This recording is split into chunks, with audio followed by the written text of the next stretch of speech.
Bienvenidos a Filosofía Fundamental. Vamos a comenzar. La pretensión de esta presentación es ofrecer un resumen panorámico del capítulo que nos dé pie para una discusión, ¿no? Este capítulo que habla de la complejidad de lo real, ¿no? Ya hemos revisado y hemos enriquecido durante la discusión la introducción, donde señalaba esa especie de tipos o ramificaciones de la complejidad y donde de una manera muy resumida afirmaba el hecho de la complejidad y lo que ella envuelve, ¿no? Ahora afronta el tema de la complejidad de lo real. El autor pretende mostrar que la complejidad es un carácter profundo de la constitución de lo real. Y esto me parece que es importante, ¿no? Es un carácter de la constitución de la real. El mundo en el cual vivimos es un enorme sistema complejo. Así la complejidad de la naturaleza es literalmente inexhaustible. Esta situación se refleja en el límite inherente de nuestro conocimiento de la naturaleza. Y a través de aquí él va desarrollando esa complejidad de lo real, a partir de que tenemos un límite en nuestro conocimiento. Y así el proyecto de descripción y explicación de la ciencia natural es incompleto y siempre será incompleto. De hecho, el reconocimiento de que la naturaleza es indefinidamente compleja, ¿vale? Esto es, que su naturaleza se extiende más allá de los horizontes que nos es posible conocer o conjeturar, anuncia que la objetividad de nuestra mente y la independencia de lo real. En cierta forma, él, al comenzar el capítulo, enumera las 6 ideas que van a ser como los 6 subtítulos que articulan la reflexión de este capítulo. En el fondo, él está tratando de afirmar la complejidad. Primero se centra en la complejidad constitutiva de una manera sincrónica, tanto en los lenguajes formales como en el lenguaje cotidiano, de una manera diacrónica, y luego pasa a la complejidad nómica y operativa. Entonces, ¿cuáles son esas ideas que anuncia que desarrollará? La primera, la complejidad descriptiva del mundo es literalmente ilimitada. Nunca se llega a agotar la realidad. Todo el capítulo tratará de argumentar a favor de esta afirmación. Afirma la existencia de una ley natural de complejidad y hace que cada particular real pertenezca a más de un número finito de tipos naturales, lo que hace que caiga el principio de una variedad limitada. Incluso, en una segunda idea, un mundo donde en su constitución física no exhiba una complejidad interminable puede engendrar una gama de fenómenos interminables, lo que hace de la realidad cognitivamente opaca. En un tercer momento, los particulares concretos siempre tendrán más propiedades de las que se manifiestan, y así nuestros inventarios nunca serán completos. Nuestro conocimiento descriptivo siempre será incompleto. En consecuencia, nuestra concepción de la realidad debe considerarse siempre provisional y sujeta a cambios. La investigación científica implica adiciones, pero no solo una especie de adición tras adición, sino también sustituciones. Es parte del dinamismo de la naturaleza que la hace conociblemente inagotable. En un quinto momento, es válido para las cosas de la naturaleza, así también como para las leyes y para su operación. Y en sexto lugar, en consecuencia, no habrá una perspectiva real de perfeccionar nuestro conocimiento de este mundo interminablemente complejo. Y siempre se podrá mejorar nuestro conocimiento, pero nunca llegará a completarse de una manera definitiva. Entonces, ahora pasemos a comentar algunas ideas de cada uno de estos puntos a manera de resumen.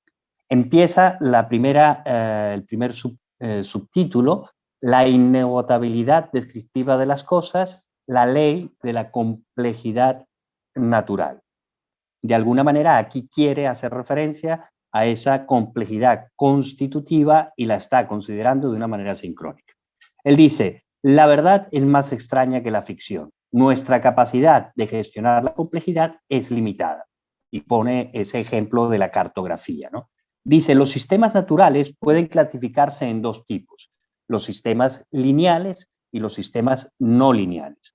Los sistemas lineales admiten una aproximación y al simplificarlos no perdemos nada de lo esencial. En cambio, en los sistemas no lineales, pequeñas variaciones pueden suponer grandes diferencias. Requieren un tratamiento de todo, nada, un estudio que de forma holística y global, ¿no? Y pone ejemplos de sistemas no lineales como la evolución biológica, la historia humana, la política electoral. Y estos sistemas de alguna manera desafían al cálculo y excluyen la perspectiva de una resolución computacional. La naturaleza es más compleja de lo que nos gusta pensar, aunque es válido presuponer simplicidad para poder manejarla. Así, hay una tendencia inherente de la naturaleza a la proliferación de la complejidad, como menciona en esa cita de Peirce, que menciona Peirce a Spencer, donde indica que la complejidad es un paso de lo homogéneo a lo heterogéneo, una tendencia a la diversificación. Es un hecho que la complejidad se autopotencia, nos dice Rescher, ¿no? Los sistemas complejos suelen funcionar para engendrar otros principios de orden que posibilitan complejidades adicionales. La realidad es más de lo que nuestra ciencia puede soñar. Así, esta complejidad descriptiva del mundo es limitada. El número de observaciones descriptivas es teóricamente inagotable. Y ahí pone el ejemplo de la piedra y las diversas perspectivas que podemos adoptar sobre ella. Ese principio de variedad limitada que utilizaba Keynes es sencillamente erróneo, y aquí nos dice nuestro amigo Rescher, ¿no? No hay un límite inherente. Este hecho nos enfrenta a una ley de la complejidad natural. No hay límites en el número de clases naturales a las que puede pertenecer un natural concreto. Realiza aquí la distinción entre verdad y hecho. Él dice que la verdad es un enunciado correcto en un lenguaje real, es la representación de un hecho a través de un enunciado lingüístico. Por otro lado, el hecho no es esa entidad lingüística, sino una circunstancia real. De manera que cualquier cosa caracterizable en un lenguaje posible constituye así un hecho. Toda verdad debe enunciar un hecho. Pero al tiempo, los hechos ofrecen verdades potenciales cuya realización depende de la disponibilidad de un lenguaje para una adecuada formulación. En consecuencia, habrá siempre más hechos sobre una cosa de los que podamos llegar a captar mediante verdades que podamos nosotros formular, dado el carácter progresivo del conocimiento potencialmente continuo. Otra razón más profunda reside en la autopotenciación de los hechos por su propia dinamicidad, que esto sería esa ley de la complejidad, ¿no? Es posible tener un conocimiento latente o implícito mediante una sistematización deductiva de un dominio infinito. Un conjunto finito de axiomas de un sistema formal dará lugar a infinitos teoremas, pero solo podemos abarcar en esta deducción una variedad numeral infinita de verdades. No se trasciende al ámbito de lo numerable, de los hechos descriptivos de una cosa.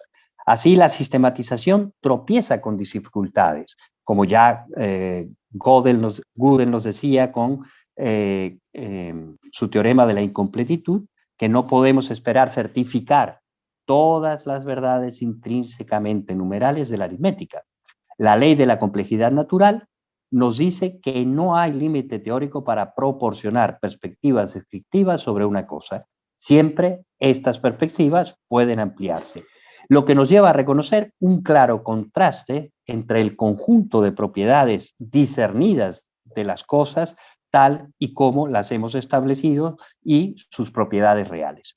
Siempre podemos simplificar y realizar una aproximación razonable, pero es un hecho inevitable que el curso real de los acontecimientos no se ajuste siempre y en todas partes a esta normalidad, ¿no? La complejidad de la naturaleza significa que las leyes fundamentales de la ciencia son solo aproximaciones, ¿no? Y de alguna manera aquí está presente ese carácter de tanteo de la razón y de nuestras teorías, ¿no? La razón toca lo real, pero debe ir de alguna manera en gerundio probándose, ¿no? El segundo punto, la incompletitud descriptiva. Esta incompletitud descriptiva exige diferentes disciplinas para el estudio de un mundo complejo.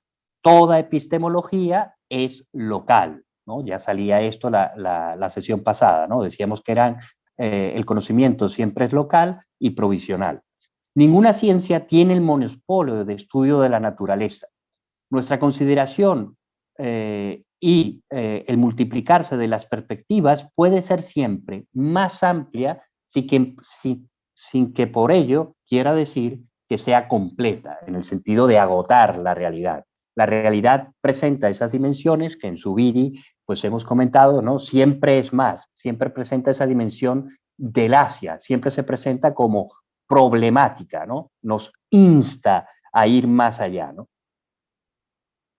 Las cosas reales son siempre más, por lo que no tendremos un inventario completo de los hechos sobre algo. El dominio de un hecho característico de la cosa trasciende inevitablemente los límites de nuestra capacidad de expresarlo y de nuestra capacidad de tener la pintura completa o el lienzo completo de ese fenómeno, esa cosa o ese dominio, ¿no? Las descripciones que podemos ofrecer de los hechos reales nunca son completas. El detalle de lo real está destinado a superar nuestros logros descriptivos, lo que nos da razones para afirmar que la realidad es cognitivamente inagotable y esto es esencial para nuestra concepción de lo que es un objeto real concreto. Ahora, en el número tercero, el aspecto dinámico de la inagotabilidad descriptiva empieza a considerar este aspecto diacrónico y habla de la inestabilidad del conocimiento. Sobre esta misma línea argumental, dice, lo dicho anteriormente nos habla ya de lenguajes constituidos, pero en la vida normal, los lenguajes que utilizamos nunca están completamente formados y estamos envueltos en una constante reconceptualización, una puesta al día o pérdida de vigencia o ganar actualización de ciertos términos o de ciertos usos del lenguaje. Nuestras consideraciones siempre presentan un objeto de consideración móvil, una dimensión histórica, por lo que es necesario contemplar nuestros conocimientos de las propiedades de las cosas desde una perspectiva temporal, ¿no? Esa clave temporal atraviesa las cosas y nos atraviesa a nosotros mismos, y no es otra cosa que la dinamicidad de lo real. Nunca podrá eliminarse la perspectiva del cambio, ya que las propiedades de las cosas son siempre literalmente abiertas. Y así el aspecto diacrónico, dice nuestro amigo Recher, es crucial. Al enfrentarnos a sistemas complejos, encontraremos continuamente novedades en el curso de la exploración experimental del dominio. Aquí, el lenguaje de la emergencia es útil, aunque la emergencia sea no de las cosas, sino de nuestras informaciones sobre ellas. Los objetos del mundo real deben ser considerados de una forma realista, como antecedentes a cualquier interacción cognitiva. Los cambios e innovaciones deben ser conceptualizados como algo que ocurre a nuestro lado en la transacción cognoscitiva. Es decir, ese cambio en las innovaciones están de parte de quien está conociendo. Fíjense que es mucho más robusto los desarrollos que tenemos de Zubiri al hablar del prius de la realidad, al hablar de la imposición de la realidad, la noergia, en esa primera aprehensión de realidad, ¿no? Tiene como una mayor robustez para referirse a este hecho. Los rasgos más llamativos y característicos de la realidad en general y de cualquier cosa en particular son su complejidad, por lo que nuestro conocimiento de realidad siempre es incompleto. Lo real tiene una complejidad interna que es humanamente inagotable y la gama de hechos supera inevitablemente a la verdad articulable. En el cuarto punto nos habla de la opacidad cognitiva de lo real. Y entonces se hace la pregunta, ¿cómo se relaciona la objetividad ontológica de las cosas que existen y la objetividad cognitiva de la naturaleza de nuestro conocimiento? Y él afirma que la objetividad cognitiva exige un compromiso con la objetividad ontológica, que requiere la suposición de los objetos de un mundo real cuyo verdadero carácter es independiente de los que cualquiera de nosotros piense.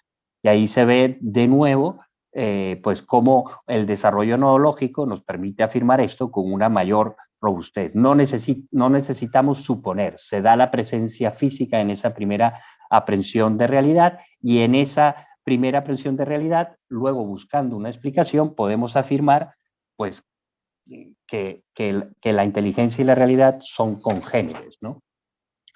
Nuestra capacidad de búsqueda de un conocimiento objetivo es una teoría infinita. Una teoría adecuada de la investigación nos lleva a reconocer que el proceso continuo de adquisición de información en cuestión de ciencia es un proceso de innovación conceptual, que siempre deja ciertos hechos sobre las cosas fuera de nuestro alcance. La investigación científica es un proceso de innovación concertado, que siempre deja hechos sobre las cosas que no llegamos a alcanzar, ¿no? Es como si el ángulo ciego del retrovisor del coche, ¿no? Al tener una perspectiva, necesariamente dejamos fuera de ese alcance, de esa perspectiva, algunos hechos de las cosas.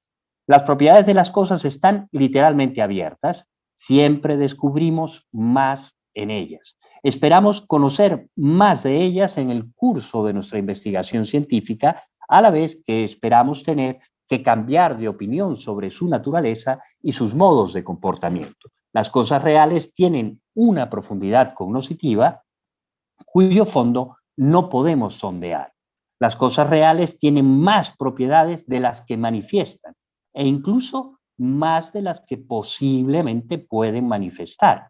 Siempre nos acercamos a ellas dentro de un marco conceptual, y las propiedades que encontramos tienen consecuencias de carácter disposicional que nunca son encuestables del todo.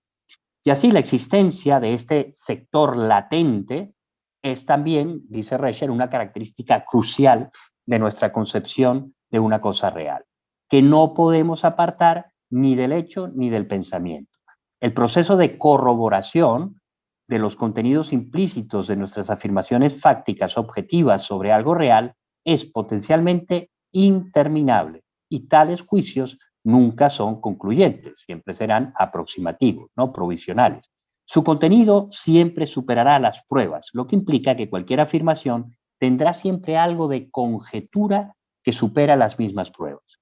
Las cosas reales son cognitivamente opacas, es decir, problemáticas. No agotamos su fondo. Nuestro conocimiento puede ser más amplio, pero nunca es del todo completo. No se podrá abolir el contraste de las cosas tal como las pensamos y las cosas tal como son. Por ello, no basta con una ingenua visión acumulativa de información. No necesariamente los nuevos descubrimientos tienen que complementar, pueden justamente desplazar los antiguos conocimientos, ¿no? Y en esa línea, de alguna manera, recibir la tradición implica una cierta transformación de esa tradición, ¿no? Porque se pone en contraste y se puede reemplazar antiguos conocimientos, ¿no? Nunca debemos pretender un monopolio o una finalidad cognitiva. Debemos subrayar el carácter tentativo de nuestra información. La ciencia sigue siendo imperfecta e incompleta. Para ser realistas, debemos adoptar la postura de que nuestra concepción de las cosas reales será siempre provisional y corregible. Y lo veremos, él promete que lo veremos en el desarrollo de las ciencias, ¿no? El quinto punto, aquí ya se va a referir a la complejidad nómica y operativa. En cuanto a su complejidad nómica y operativa, después de atender a esa complejidad constitutiva, sincrónica y temporal, nuestra capacidad para describir, explicar y predecir los sucesos del mundo depende del estado de la técnica para la comprensión de las leyes de la naturaleza. En este ámbito estamos ante una complejidad que va desarrollándose. Así, en el contexto de la complejidad de las leyes o esa parte nómica, en una jerarquía de leyes, cualquier ley particular es potencialmente un miembro de una familia más amplia que a su vez mostrará varias características legales. por lo que estará sometida a síntesis bajo leyes superiores. Así, pasamos de leyes de un primer orden, que se refieren a los fenómenos, a leyes de un segundo orden, que son leyes sobre leyes, y así sucesivamente. Sea cual sea la ley en cuestión, siempre surgen nuevas preguntas sobre ella que exigen una respuesta en términos legales emergentes. Resulta crucial que los patrones de un nivel superior no sean necesariamente derivables de un nivel inferior. Y ahí pone el ejemplo de las letras A y T, ¿no? Dice, la frecuencia con que en un texto aparecen por separado las letras A y T no determina la frecuencia con la que aparece una combinación de A y T. Mediante este ejemplo muestra que los patrones de un nivel inferior no necesariamente están presentes en el nivel superior. Los fenómenos de base simple pueden ramificarse para aportar cada vez más materia al estudio y al análisis. Unos mecanismos de coordinación conceptual cada vez más sofisticados pueden llevarnos a considerar los mismos fenómenos a la luz de diferentes niveles de complejidad. Pueden surgir regularidades y leyes, muy diferentes en distintos niveles de ley, y así como exhibir nuevos patrones de orden fenoménico en sus operaciones a lo largo del tiempo. Los fenómenos de coordinación tienen, él dice, vida propia, ¿no? Una manera de hablar de ese dinamismo. Aquí a mí me gustaría que en la discusión pudiésemos hacer algún comentario de quien tenga más noticias de aquello que algunos pensadores, sobre todo de la rama analítica, han hablado de la famosa flat ontology, ¿no? Una especie de ontología plana. Y aquí nos está hablando de unos ciertos niveles de legalidad. Entonces, se podría pensar que esta complejidad de lo real de alguna manera presenta modos jerárquicos, o solo se da esa jerarquía en esa expresión legal de patrones sobre esa realidad. Sería interesante tener un poco más de noticias sobre ello. Y pone el ejemplo de los símbolos del lenguaje o las leyes del ajedrez, ¿no? De un número finito de símbolos del lenguaje o de unas leyes finitas del ajedrez. Cuando están operativas, pues son prácticamente infinitas combinaciones, ¿no? Y dice, sería erróneo pensar que llegamos al final del camino cuando nos limitamos a comprender las leyes básicas de la naturaleza, así como el lenguaje o así como el ajedrez, ¿no? El tipo de juego jugado con esas reglas es siempre abierto. Aunque la naturaleza pueda tener una complejidad nómica y física finita, sin embargo, podría ser infinita en el desarrollo de la complejidad operativa de sus productos a lo largo del tiempo. Y el último punto nos habla de la imperfección del conocimiento en un mundo complejo. Cualquiera que sea el carácter conocido de una serie de fenómenos que examinemos, nunca podremos descartar la posibilidad de que existan nuevos u otros patrones de relación. Habrá patrones de fenómenos, patrones de patrones y patrones de tales patrones, ¿no? Y pone el ejemplo de una palabra, una frase en un libro, la literatura de una parte geográfica, de otra y tal, ¿vale? De alguna manera, fíjense que al hablar de la respectividad de lo real, estamos dando una fundamentación a estas relaciones que él está poniendo. Continúa Rescher. Incluso un sistema que es finitamente complejo, tanto en su composición física como en su estructura de leyes básicas, puede, sin embargo, ser infinitamente complejo en sus operaciones productivas a lo largo del tiempo. El conocimiento del orden legal del mundo se autopotencia, como él decía en la ley de la complejidad natural, que los fenómenos se autopotenciaban, aquí de nuevo se autopotencia. Siempre pueden surgir nuevas combinaciones para explorar interrelaciones entre las antiguas disciplinas. Y esto sirve para bloquear cualquier perspectiva de una ciencia ya terminada o ya completada o omniabarcadora, ¿no? Aceptar el hecho de que no podemos esperar de forma realista que nuestra ciencia esté alguna vez, en cualquier etapa de su desarrollo real, en condiciones de ofrecernos más que una representación muy parcial e incompleta de una naturaleza altamente compleja. La consecución del control cognitivo sobre la naturaleza requiere no solo instrumentos intelectuales, conceptos, ideas, teorías, conocimientos, sino también, y no menos importante, el despliegue de recursos físicos, tecnología, poder, ya que nuestro conocimiento de los procesos de la naturaleza exige justamente interactuar con ellos. En la investigación científica de la naturaleza, la dependencia de la tecnología establece límites tecnológicos a la adquisición de la información y a la proyección de la teoría, lo que supone limitaciones cognitivas para la ciencia empírica. Donde hay fenómenos inaccesibles, debe haber una deficiencia cognitiva. La existencia de fenómenos no observados significa que nuestras teorías son incompletas. No podemos estimar en relación con lo que ya sabemos lo que nos queda por saber. Así, la finitud del conocimiento real frente a la ilimitada profundidad cognitiva que impone la complejidad de la naturaleza significa no solo que nuestra ciencia es siempre incompleta, sino que también su corrección o su adecuación a esa realidad siempre es cuestionable.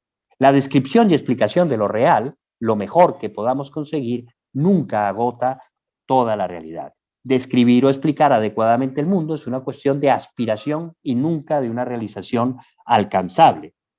El proyecto cognitivo, dice él, así como el proyecto moral, lo que logra es ajustarse de la mejor manera a la circunstancia concreta, a la situación concreta en la que está.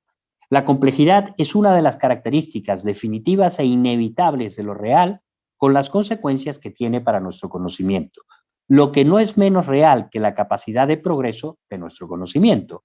Es estimulado a tergo, apoyado sobre esa complejidad por la insatisfacción con las eficiencias de las posiciones ya alcanzadas. Y así la sentencia famosa de Hamlet, ¿no? Hay más cosas en el cielo, Horacio, en el cielo y en la tierra, Horacio, que las que puede soñar tu filosofía. Los límites de nuestro conocimiento pueden ser los límites de nuestro mundo, pero no son los límites del mundo. La complejidad de lo real se manifiesta en ese nivel descriptivo con respecto a la constitución de los individuos y en el nivel funcional con respecto a su comportamiento. Y esta complejidad no es estática, sino que el relato de su autopotenciación es cada vez mayor. Este dinamismo hace que la ciencia sea compleja y se complejice, y significa que siempre hay algo más que decir, que la complejidad de lo real y como nos la revela la ciencia es en última instancia insondable.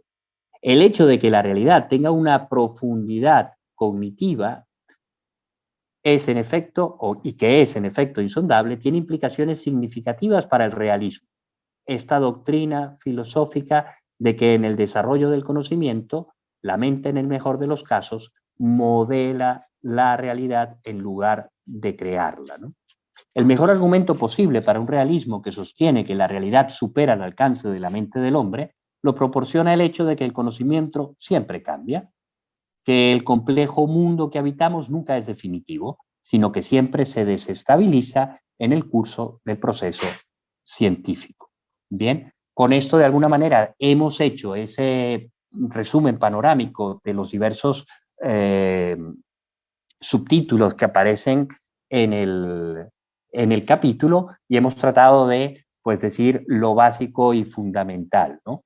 Es curioso porque él, y esto puede servir para la discusión, ¿no? Tanto en cuanto ustedes vean que pueda ser interesante, ¿no?